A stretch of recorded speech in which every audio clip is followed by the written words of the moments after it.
to, make it run as smoothly as possible. Important stories this election day aren't only about those on the ballot, but also those protecting it. 2 News Oklahoma's Samson Tamajani spoke with law enforcement and poll workers about the security measures coming to Green Country tomorrow.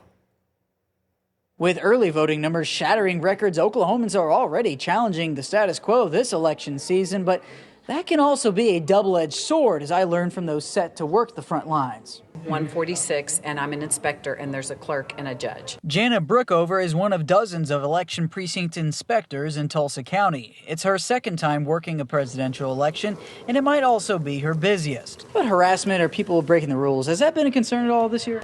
We have not had a problem with that at our precinct poll, but they're really strict. They don't want anyone wearing anything that talks about the party affiliation or the candidate that they support. Problems or no problems, local police and sheriffs are on alert. We told you last week about Tulsa County deputies planning to man precincts in Tulsa County. The largest polling station in Tulsa County is right here in Broken Arrow. Major Stephen Garrett says Tuesday is the first election which BAPD's special response team will also be on patrol, especially with up to 9,000 voters expected at Neen-Heist Community Center. We're aware of an incident that happened in Oklahoma City about a month or so ago, and we take all that into account when we make these plans. The security measures aren't limited to local agencies. The U.S. Department of Justice announced the deploying of election officers to Oklahoma to deter and combat discrimination at the polls, including threats of violence. This is what I call dedication.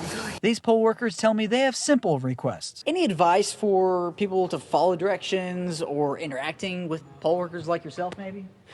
Please be nice to the poll workers. In Tulsa, Samson Tamajani, 2 News, Oklahoma.